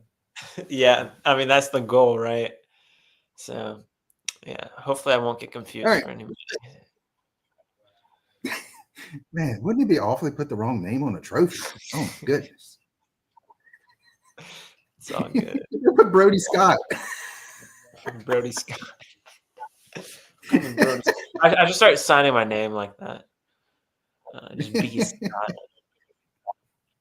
Actually, I made a post this off season because I was getting like comments about how like my face like never changes, right? Like in like any You are of kind like of monotone looking there. I'm not gonna lie. yeah. So which is how I like kind of want to be on the course, right? Yeah. I want to be really steady on the course. Like if I Yep. throw a good shot, that's great. If I throw a bad shot, that stinks. But like Mhm. you know, good shots and bad shots both happen, right? Very. Mhm. But I put like what was it like the mini faces of Evan Smith, right? And it looks like how like have you seen those pictures of like mini faces of Darth Vader or Spock Yeah. or yeah, Darth Vader and Deadpool. I see a lot. yeah.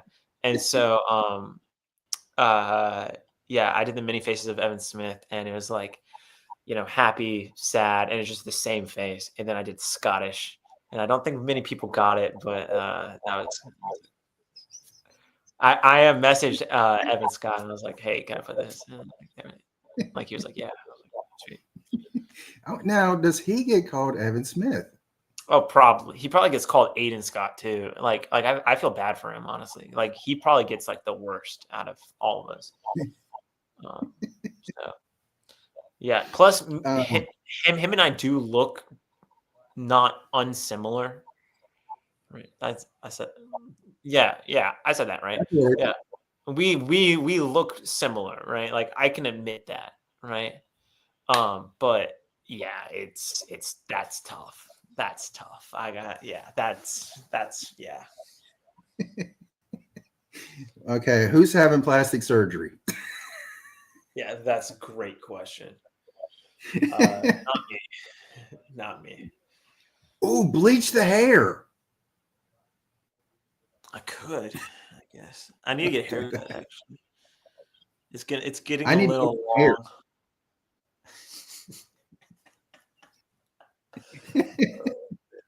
I would blind you. Okay, I'm not. He takes All his right, time. back to the players. We kind of talked to a little bit. Calvin Heimberg. Any fun Calvin Hunter. stories or when you first played with him or anything like that? Oh, yeah. This is kind of like a Zach Melton story. Calvin Oh, was I there love Zach. too. What? I said I What did love you say? Zach too. Okay, sweet. All right. So I was playing at Worlds 2023, up at Green Mountain, and I was Mhm. playing the wooded course, Brewster, and I'm playing by myself, right? I'm just trying to get good practice round in, and I'm trying to play through Zach and Calvin, and I think it was like Joey Tamale and somebody else, and Calvin or Zach, they go, well, you can only play through if you don't hit a tree. And this is like hole 4, which is like soft right turn off the tee. Goes pretty straight. Then there's a rock wall with a pin like right behind it. And the fairway is lined with trees, right? Like it's like impossible not to hit a tree. And I step up with my fairway driver and I just pipe it. And I'm like, oh yeah, that's perfect. Right? He's dead center the entire way. And they go, okay, well, it looks like you're playing through. I was like, let's go. Yeah, that's good. That's So probably like the I don't know. Calvin seems nice. I haven't had like a ton no of conversations. trash talk from Calvin. Do I get any trash talk? Yeah, I mean, because when I watch the Skins games, man, He's ruthless sometimes. No, no, I haven't gotten any trash talk from Calvin. I did get, I've had trash talk from people. Not even if they haven't even meant it, honestly. Okay, I've just taken it that way. I do kind of like Hmm? I know how people mean it, but I take it a Hmm? different way a lot of times on purpose to help me, I'm kind of a sociopath or psychopath or whatever. Like Do it's you know who that sounds like? yeah. It sounds like Michael Jordan. Ah, Did nice. you hear some of the stories about Jordan? Yeah, People would say he had a so good game, but so was better, and he would lose it. so here's a story. Okay, this is gonna be hilarious, actually. So this is I I like Gannon. Gannon's nice. Okay, I really do. One, I shot a really good round. So this is like kind of a two-part story. Okay, has a little bit to do with Gannon and a little bit to do with Paul and Beth. Okay. I shot a pretty good round last year. I talked about like the Unchained conference down in Florida. I shot like Mhm. 1091 down at the Unchained conference last January. Okay. So January 2023. And Gannon was down there and he was like, well, that looks like it's going to be your best round of the year, huh? Wasn't. I shot 1092 down at GMC. Okay. Anyway. Okay. So I kind of took that personally. Okay. Moving on. Okay. We're at the Pro Tour Championship. Hole, what is it? Hole, I forget the whole number. 7, I think, is like the downhill one. Gannon made like a huge putt like the day before from like the backside of the creek. Okay. Over the thing. I'm in like the same spot. I'm playing with Paul, AB, and Adam Hammis. Okay. It's like the bro card. Right. And Austin Turner's carrying somebody's bag, cupcakes there. Right. So it's like just all those bros. Right. And me and Paul. And so I started out and I was like, I don't know, like I was like 5 down through 7 or 6 down through, I was something crazy, right? And I missed the putt that Gannon made the time before. And Paul goes, Gannon would have made that. I was like, what? Okay. I birdied the next 3 holes. Okay. I hadn't birdied those holes like the entire tournament. And I went birdie. Actually, I think I birdied like the next four holes. Okay. And I was just like, yeah, it's over. Okay. I shot like 10 down or like 11 or something like that round. Like I was like, I think I tied the hot round with like Ricky or something like that. It might have been 12. I don't remember. It just keeps getting better in my head. So Yes. yeah. But anyway, I've been working on my Circle 2 putts now this off season. So hopefully, Gannon would have made that. Blah, blah, blah. It's just rent free in my head, honestly. Like it's such a hassle. Okay, I'm gonna tell that story. Yeah. Anyway, yeah, it's crazy. It's crazy. It's just funny. It's one of those things I did not expect to hear. Paul, would you drop the trash talk in there? That's great, man. All right, Paul's super nice, and he didn't mean it that way. Okay, he like didn't mean it that way. We were joking before that, but it just like, it like helped me kind of refocus. And so I was like, I'm just gonna run with it as long as it stays in there, and it hasn't left yet. So there's that.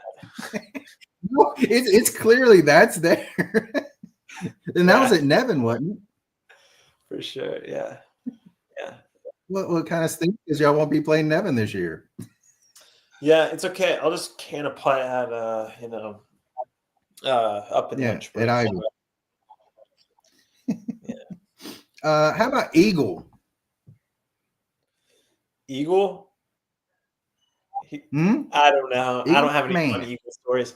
Eagle just throws so hard. It hurts my hand when he throws. Okay, that's how hard he throws. All right. I don't know how. Like, yeah, that's all I got for you. Have you ever parked a 700-foot hole like he did? I haven't even thrown 700. I can't throw 700 feet. I'm just gonna throw it right. Say it right now. I mean, I remember when he did that. I was like, how is that even possible? Even if it's downhill. Yeah, I Like, come watched on. that. That's insane. I got nothing. How about Simon? Simon's actually really nice. Like he's a genuinely nice person, and like it's so weird to me because there's guys on tour who are like, I'm on tour and I'm famous and blah blah blah, right? And Simon, if anybody can do that on tour, it's like Simon, Paul, Ricky, Hmm. and they just don't do that. Like they're actually so nice people, right? At least off the course with Paul. Okay, let me just no, I'm kidding. I'm kidding. I'm kidding. But no, Simon's just great. Yeah, he actually did say something to me as well, but I also didn't take it. I also took it poorly, and then yeah, um, and then I birdied out. That was actually the round that I shot. I think it was like 1094 or something like that at GMC, 1092 or something. Um, yeah, Wow. yeah, You put a lot into that round. he was like, "How did he get that kick?" or like something like that. And then that was on like 16, and then I parked the next shot, okay, on the approach shot, and then I parked 17, and then I parked 18, and I was just like, "Yeah, how did he get that kick? Okay, maybe he's good." I don't, I don't know.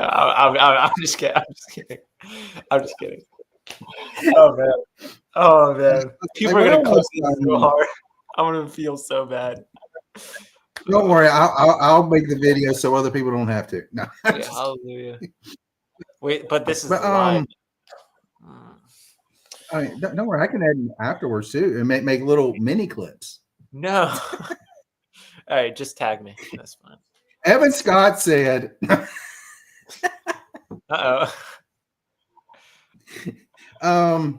one thing about Simon when I watch it, it looks like he's not really doing a lot, and the disc just goes forever.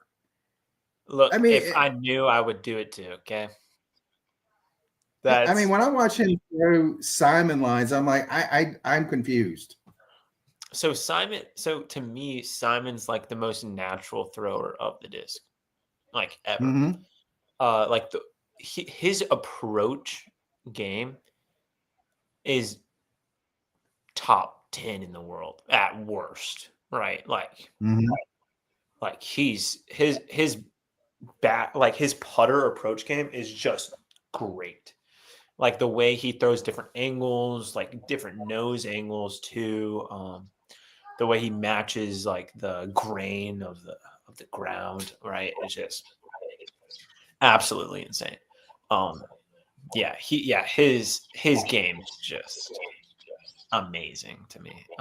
Hmm. His control of the disc, forehand, backhand, his forehand's good.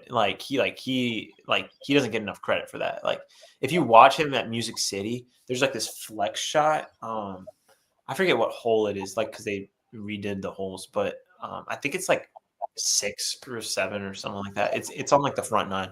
And so he throws a forehand flex, and it's just perfect. Nose down, just drifts, flexes back, and just parked like every single time last year. Um, yeah, it's insane to watch him play. Yeah, Yeah. and his putt's so I'll tell smooth, you, so spinny, nose up. It's perfect. one of the best videos I saw with him, it was him and Paul, and it was at Fallen Creek in Bedford, and I watched this video. they switched. Like Simon threw he called them the smart lines, and Paul did the Simon lines, and it was so awesome to see. Yeah, yeah, it's crazy. Simon's Yeah. so I tell people this when I give lessons, typically talking about like form and stuff, but Simon's like one of one, right? Like, I mean, typically, so the rule is typically that you are not the exception, right? Like that's the general rule to like whatever problem it is, right? You are not the exception to the rule. But like guys like Simon, Ricky, Gannon, Eagle, right? Those are the exceptions, right? Or AB, for instance, right? Those Mhm. are the exceptions. exceptions. So I don't know. Like the guys on tour that you watch week in and week out, most of them are the exceptions. It's kind of crazy. It's how it is sometimes. Mm-hmm. What's it like playing with someone like AB, and you kind of go in thinking, okay, if it's a long hole, I'm getting that outthrown by 150 feet. Well, you're probably not, but no. With AB, I 100% am. Actually, I outdrove him at the Pro Tour Championship. So I mean, it might have been a really short hole, but like, hey, I gotta take my flowers when I can get them, right? No, AB is another one of those guys who is just like, I mean, it feels like he plays a different sport than I do sometimes, but I always have to remind myself that like you don't get any extra or strokes if you throw a driver and they throw a putter, right? Like, is what they're doing more impressive? Sure. But also, if we both get a birdie, or if I get a birdie and they get a par, it's like, in theory, I'm better, right? So,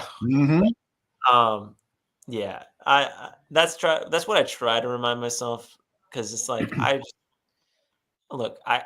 can pretend that I can throw 500 and billion feet or whatever, but it's like I struggle sometimes to reach 500.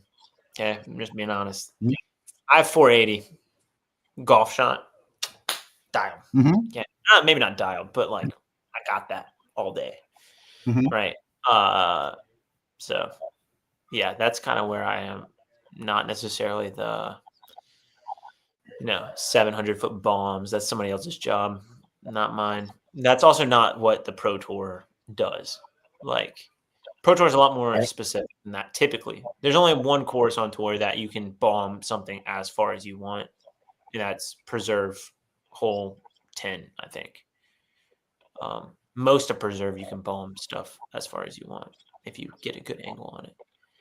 The shot shape's just a little bit different, but you can throw it really far. Is it hard not to see that and then go, well, I've got to do that too, even though that's not your game? 100%. Yeah. I actually can't play. So I can, but it's hard for me to play rounds with like Silas Schultz.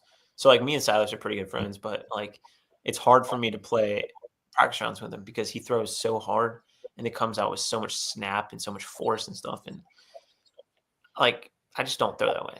Right. It's like, I'd much rather just disc up and like he's throwing like an FD or FD3 or something. And I'm throwing a, distance driver, like I'm throwing a Rive or Enforcer or something like that. And it's just, it's like the way he just snaps it. Like, I just can't do that. And so if I try to do that, one, I'm going to get really tired really fast. And two is like, I'm just going to start yanking stuff. It's like, that's no fun if I start bogeying. Right? I'd much rather just birdie and be good at disc golf. It's funny you just said that, because at the end of that Paul McBeth Simon Lizotte video, Paul throwing the Simon lines, he's like, that's really fun, but I'm exhausted. And Simon's like, this game is so easy. Why am I not doing that? Yeah. And he's a showman. He's a highlight reel. Yeah. Yeah, 100%. So it's absolutely insane. I don't know why. Yeah. There's some guys on tour who do that though, who are like, I have to, if the hole's 400 feet, I have to throw a putter or I have to throw like a mid-range. It's like, sometimes if the hole's 350, I pull out a distance driver. Okay. It doesn't necessarily matter as long as I feel comfortable with it. Yeah. I am probably throwing either my Sail or my Saint twice and then an upshot. So there. Just saying. Oh, it's par 4. I'm still getting par. Nice. That's smart. Yeah. Not simultaneously. That'd be kind of cool though. Ricky Wysocki, the Saki bomb. Yeah, Ricky's great. Yeah, probably the thing. He seems like a good dude to me. Yeah. So the thing I admire most about Ricky is that one, how competitive he is. Like he wants to win so bad, Mm-hmm. and two, he doesn't necessarily let that affect him talking with fans or whatever. So like USC, I played with him. I think it was like the third round or second round or something like that. And he would throw a shot and it wouldn't be exactly what he wanted. And so he would get kind of frustrated, which is fair, right? Like, I mean, we talked about that, right? He practices a lot and so he can get frustrated, right? But he wouldn't necessarily voice that to the crowd, right? We had like a pretty big gallery. It was like me, Ricky, who else was on that? Nico and Drew Gibson, I think, was the card. And so that's an interesting card. It was definitely an interesting card, 100%. And so Ricky would throw, right? And he's facing this way, the crowd's back here. And you go, wow, man, that's not exactly. And the crowd would go, yeah, Rick. And then Ricky would just be like, thanks, guys. Right? Right? And he would still be focused though. And like he would acknowledge the crowd. He wouldn't let them like see like his emotions like a whole lot. But yeah, it was good. I would say the best thing I've ever seen about someone's emotions was James Conrad. There was a meme. James just kind of like after a shot, I think he might just like clapped his hands or something and like, ooh, James, calm down. and Kristen Tatar, Kristen Lott. One day she threw a bad shot and like with another dish she picked up, she's like hit her leg with it. The internet almost crashed. People were like, oh my gosh, Kristen. It's just funny how some people, they stay really tight, keep those emotions in, and some people are very, just, hey, they wear it on their sleeves. Yeah. I would ask about Paul, but you got Paul covered. Yeah. All right, let's I'm not gonna tell that other story. So yeah. Oh, you do want to? You do not want to? No, I don't want to tell a different story. All right, episode 2. Yeah, maybe. All right, now we're talking about Paul says another thing to me, and then I'll come back on and tell you. Well, Paul's never going to watch this, so there's that. Oh, he could. Who knows? Who knows what he's doing? Like I tell people, I'm international. I had Albert Tom on the podcast, so I'm worldwide. There you go. Let's go with some random things. Tell me about the ace at the 2024 Champions Cup on 17. I threw it and it went in. All right, next story. No, I actually. So Silas gave me an FD3, and I threw it, and I threw in with it in Houston for eagle, and then I pull it out, or he gives me another one, and I ace with it at Northwood. So shout out to Silas. Nice. Now, were you trying to ace, or was it just like a lucky thing? Because it had some smoke. I was trying to hit the backstop. There's like actually like a wall there. There's like a fence there. So I was trying to hit like the backstop and just stop. Like there's no reason to be short on that hole. I didn't know there was a backstop because I saw it. I was like, man, that had some heat on it when it went. Yeah. So right in front of where the camera was set up, there was just like a fence right there. So if it doesn't go in, it's a 20-footer. Okay. When you first really started coming on tour, did you have any of the veteran players give you any advice or like from going from city to city and things like that? No, not particularly. When I played not Northwood, when I played New London with Paul in 2021, I was thinking about like going on tour and stuff, and I just asked him like what he did like 2015, when he was like the best season ever, right? Like how did he prepare? What did he do leading up to that? Like all that stuff. And he just told me he treated it like a full-time job, right? Like 6-8 hours a day, right? Not just throwing, but also going to the gym, also doing cardio, also eating right, like all that stuff, right? Like if you want to be the best, you have to train like you are the best, right? So um, that's not necessarily. I mean, yeah. So that's what I wanted to do, and um, that's what hopefully I've done since then. So One thing I've noticed about Paul, I think it was somewhere in that ballpark in time, he went from frosted tips Paul to business, almost like collared shirt, dress pants type Paul McBeth playing on the course, and yeah, because he had the long shorts and stuff back in the day, and it's like at some point you saw where it changed from like his entire image of everything. I think that's kind of cool to see evolution of how players do things too. yeah. To be fair, frosted tips were in the early 2000 or late 2000s, early 2010s.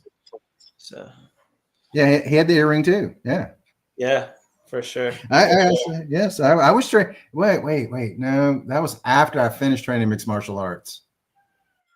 Yeah, yeah, good times.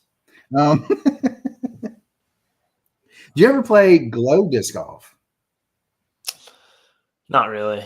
Um, yeah, I don't really. Yeah, no. I like seeing my targets and all the Yeah. trees.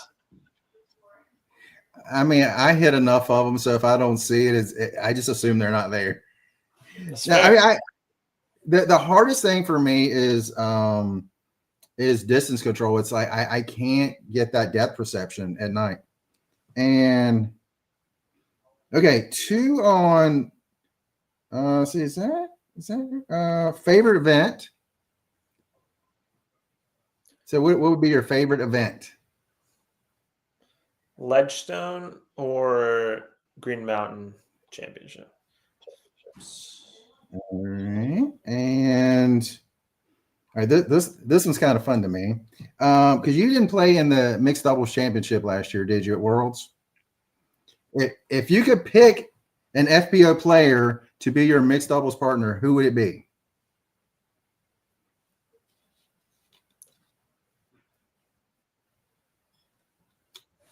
Probably Kristen. I don't know. That would make sense though. I Or mean, like Ellie Ezra.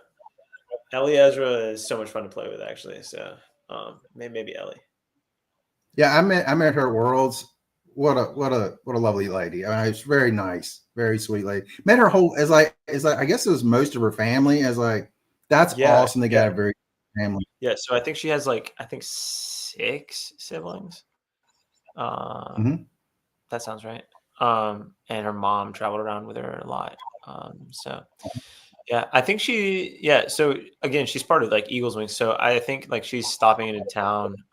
And Ty Love, who's staying here. He might like all of us might go play like a round next week or something like that. So yeah, What's the course in Raleigh? the course. So Cedar Yeah. So Hills what? is the course in Mhm. Raleigh. There's Well, let's Diavolo go like and the surrounding Perry. areas too. Diavolo is probably the one that you're thinking of.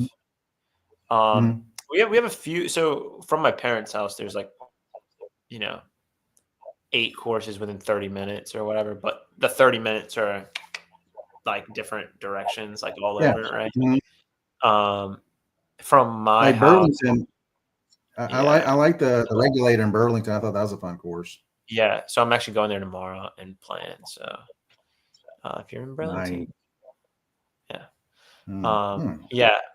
Who was So I think helping you? we're gonna what? What do you I say? said, I hope it's not raining. I hope so It's as well. supposed to rain here. And I have an event I'm supposed to play tomorrow, but I have an event I'm supposed to play tomorrow, but I don't think it's supposed to, but I don't play in rain.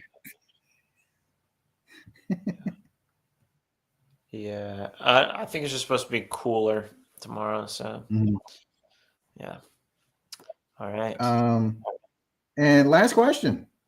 We got to the last question. Yay. If you could pick your dream card, who would it be? My dream card, like Your dream card.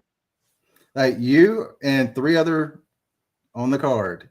all This right. that'd be like, Honestly, yeah, I picked. Mhm. so honestly, I would just pick like if this is if is this like a tournament that we're playing like tomorrow? If this is a tournament that we're playing tomorrow, right? Like a pro tour or worlds or whatever, I would pick Gannon, Ricky, and Paul. Okay. Because if I'm on a card with Gannon, Ricky, and Paul, I'm playing well, and I'm probably on lead card at like a given tournament, right? Mhm. That being said, if it's just like a fun card or whatever, I would probably pick Joseph Anderson, Silas Joey Schultz, Buckets. yeah, and Mason Ford, maybe. That's a sneaky pick, but Oh, Mason's Mason. Mason's a vibe guy. He's great. He's a fantastic person. So, probably That Mason is Ford. somebody I need to meet. He seems him and oh my gosh, why am I forgetting his wife? Valerie. It took me forever to think of Valerie. But they seem like really good people. And her sister Alexis seem like really, really good people. Yeah, Mason is probably the nicest guy on tour, I would say. Wow. Yeah. Wow. Yeah. That's like Nate Sexton would be upset. well, Sexton's not really on tour anymore. Like I've played with everybody on tour, right? Basically. Mhm. And I haven't played with Sexton. Like Calvin was the last guy that I had to play with, and I played with him like 5 rounds in a row. Like all of a sudden, like that's just kind of how it goes, right? Mhm. And then, but I don't think I've played with Sexton. So Wow. I might have played with him at Was, USDGC 2022 or 2021. I might have played with him at 2021 USDGC. No, he would have been playing so much better than me. I was awful in 2021.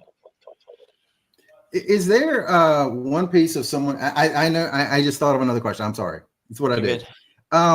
Is there some part of someone else's game you would say, I wish I had that in my game because it would improve my game a lot?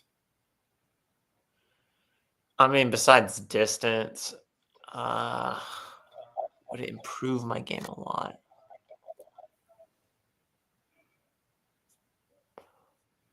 I don't know about improve my game a lot, but the option would be sweet. Would be Nico's roller game. Mm-hmm. Like, if you've seen that guy throw rollers, it's kind of insane. So maybe that. Obviously, Paul would think Gannon's putting from me, but that's neither here nor there. I mean, hearing that about Nico's roller, that is something that I've seen him do that for a long time. It's like it's amazing. Yeah, I remember watching videos of him just laying down these huge rollers and just boom, getting his whole body into it. Yeah, that'd be sweet. Obviously, like, stock answer would be like AB's power or whatever. Gannon's putt. Or yeah, Gannon's putting. Yeah, gosh. I'm just kidding. I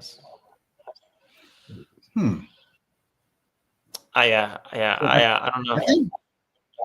I think Gannon might actually be able to putt further than I can drive, but that's neither here nor there. All right, man. First off, thank you so much. I always tell people this. You can give people pretty much anything and you can get it back, but when you give someone your time, that's the one thing you can never get back. And I always appreciate when people come on and give their time to the channel. It means a lot to me. No It means problem. a very, and I want to make sure everyone always knows how much it really does mean to me. And thank you so much for your time. I hope to see you out on some courses this year. I'm hoping to get to Nashville, Rock Hill, and then the Players Championship. Well, the Players Championship I'll definitely be at because it's 10 miles from my house, so I got to go. There you go. There you go. Yeah. I should be at all of those. So, yeah. So if you need somebody to walk the practice rounds with you, let me know. I would love to do that. All right. I'll have to let you know. All right, man. Anything else? I don't think so. Just shout out to Dynamic and shout out to Yeet Street. I mean, we talked about Yeet Street, but Mark and Andy over there are great guys. Seth Finley with Dynamic, and all the guys at Dynamic have treated me fantastic so far. Obviously, I've only been there a short time, but I'm excited for a few things to come out in the next few weeks, hopefully, with them. So be on the lookout for that. And then make sure to visit Yeet Street in Morrisville, North Carolina. They're a small disc golf shop, but they do a great job. And they're a big part of the reason why I can be on the road. And they, I mean, they're behind me and behind both me and my wife on the road as well. So it's pretty sweet. Yeet Street, they have, so many discs, and I love how they have them broken by each company and by speeds. Yeah. So if you look on their website too, you can see pictures of each individual disc with the foil stamp and everything, and you can order this specific one, and then you can also see the dominess level on the website. So you can get like a domi disc or a flat disc or whatever you want. So. And in store, they put this tag on it, and it tells the flight numbers on it. And I'm guessing they actually weigh every single disc because it's on the back, every single one. They do. They do. Yeah. Incredible. Yeah. So, every time I'm down there. They have like a whole like kind of studio set up for weighing discs, taking pictures, and like cataloging them. It's pretty sweet. It's amazing. So what an awesome place. What an awesome place. And are you going to have some signature discs coming out? Yep, that's the goal. Yeah, we're working on the stamp right now, actually. So I emailed the guys at DD, and well, actually they emailed me and we're like, hey, here's the guy, right? And send us what you want, and we'll draw up some stuff. And so I've been talking with them the past few days about it. So hopefully we'll get the ball rolling on that. And yeah, hopefully that'll come out in a few weeks. So I'm excited for that. I'll be having a tour series as well, available at some point. The plastic should be awesome, actually. I'm super excited for it. Yeah, be on the lookout for that. If you haven't thrown any DD, my favorites right now are the Getaway, the EMAC Truth. Yeah. I'm getting the Truth and the Trust confused. I got to be honest. Yeah, the EMAC Truth and the EMAC Judge. The Judge is amazing. It's a great disc. That's probably going to be my two throwing putter right now. So, nice. Yeah, and then I've been throwing Felon, Enforcer, your stock stuff. So, yeah, but the Getaway is probably the furthest flying fairway driver I've ever had in my bag. So, what is going to be your go-to putter? So I've been putting with Faiths. For throwing putter, I used to throw the Popcorn, and I think I'm switching to the EMAC Judge. It's like a smaller bead. I have both a Lucid and Fusion plastic in that, and Orbit Fusion, I think. Yeah. So I'm still trying to dial in the bag, obviously. So I'm not expecting all of everything I have in there to stay. Mhm. I've also been loving the Evader. Actually, it's like a 7-speed, but it also goes really far. So, Yeah, one of my friends, he really likes the Invader, the Evader, excuse me, Evader. yeah, yeah. Uh, and I think I have like 3 felons in my bag right now. I have like a really, really beefy one, then like a domey one that I use for backhands, and then a flat one that I use for like kind of flip up forehands. Not that I flip Nice. it up, but that it glides a little bit more, maybe. Yeah, it just doesn't dump at the end or in the Mhm. middle.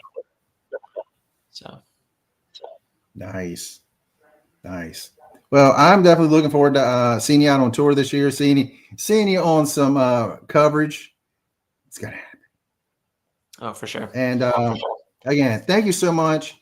And definitely, we have some links below to Dynamic Disc and Yeet Street, so definitely go check them out. And that's all we got. And you guys have an incredible day.